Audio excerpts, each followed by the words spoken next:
2013 m. lapkričio 11 d. pirmadienį Šiaulių miesto savivaldybės viešosios bibliotekos skyriuose ir filialuose prasidėjo jau 16-oji Šiaurės šalių bibliotekų savaitė, skatinanti puoselėti skaitymo balsu, šiaurietiškos pasakojimo tradicijas ir literatūrą. Tradiciškai kūrinių skaitymai balsu Šiaurės šalių bibliotekų savaitės metu vyksta užtant, todėl teatralizuotus skaitymus Lieporių bibliotekoje 10 val. Ryto pradėjo Šiaulių Lopšelio darželio 3 nykštukai darželinukai bei jų auklėtojos. Vyresnioji bibliotekininkė Inga Bubulytė Vaičiulienė vaikučiams papasakojo apie Šiaurės šalių bibliotekų savaitės svarbą, atskleidė šių metų šviesos ir žodžio šventės plakato turinį. Kiekviena Šiaurės šalių bibliotekų savaitė neįsivaizduojama be žvakių šviesos. Todėl mažieji padedami auklėtojui kiekvienas uždegė savo švieselę, tai parodydami, kaip stipriai jie nori pasinerti į paslaptingą pasakų pasaulį. Sutūpę bibliotekoje smagiai visi suvaidino nematomą žmogeliuko Plupo, Hermelinos ir Lemelio nuotykius miške. Kaip ateina žiema, kaip dingsta ir vėl atėjus pavasariui sugrįžta saulė.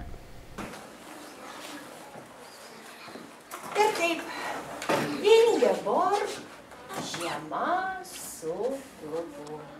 Plupas yra nematomas žmogeliukas, galintis kalbėti su gyvūnais, nematomas visiems žmonėms, išskyrus tave ir mane. Plupas gyvena kažkur toli šiaurėje, aukštose kalnuose. Ten turi susirentęs mažą durpinę trobelę ant ežero kranto, kurį vadina mėlynaisiais vandenimis. Ruduo kalnuose trumpas. Tenykščiai beržai nespėjo numesti lapų, o jų pradeda snigti. Kalnuose ūžauja vėjas. Blaškyna man medžių lapus ir snaiges. Hermelina ir Lemelis rado užuovėją Plupo trobelėje. Plupai, tikiuosi tavo trobelė gerai pastatyta, tai baisiai braška. O, na ir vėjas, kad tik trobelę atlaikytų. Šlipšt, kaip tylu. Ak, ilgai miegojame. Plup, plup, negaliu atidaryti durų. Kaip mums išeiti? Man šalta. Šnips, juk lubos yra skylė. Pakel mane ir viską sutvarkysiu.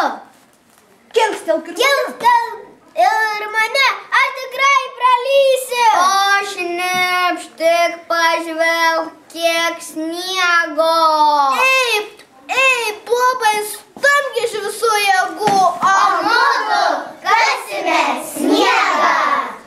Gurkšt, gurkšt, plup, plup, sniegas, atėjo žiema. Dienos trumpėja, saulė pasislepia ir kalnus apgaubia žiemos tamsa. Plupas dažniausiai miega, nes atrodo, kad atslinko ilga ir nesibaigianti naktis. Tik šiaurės pašvaistė kartais nušviečia dangų ir Plupas negali atsigėrėti nuostabių spalvų šokių danguje. Pagaliau vieną dieną dangų nušviečia pirmieji saulės spinduliai.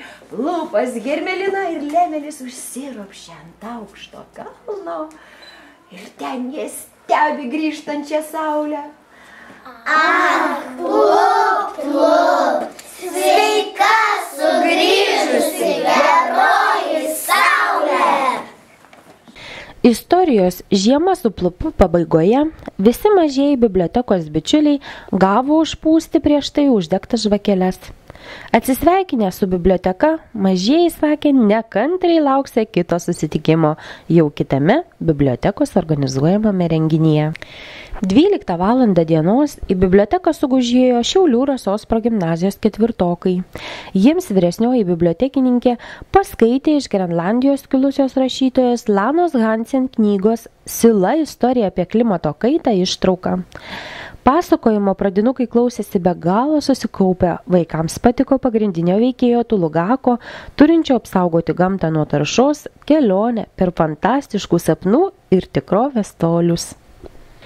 Pasibaigus nuostabiai Varno berniuko Tulugako istorijai, bibliotekos savanorė Justė Bulkytė ketvirtokų paklausė, kaip jie saugo gamtą, ar rūšiuoja atliekas ir kokią naudą duoda rūšiavimas. Visi vaikai drąsiai kėlė rankas ir pasakojo, kad ne tik namie moko savo tėvelius rūšiuoti atliekas, bet ir mokykloje nuolatos vykdo įvairias švarinimosi ir gamtosauginės akcijas. Pasibaigus trumpoms diskusijoms apie papasakotą klimato kaitos istoriją, o taip pat savanorės Justės pateiktus įdomius faktus apie tai, kaip kenkiama pasauliui nerūšiuojant šiukšlių, vaikai dar aktyviau teigia rūšiuosiantys savo namuose atliekas. Atsisveikindami su biblioteka, jie taip pat užgesino dar pradžioje uždegtas šviesos ir žodžio šventę simbolizuojančias žvakeles.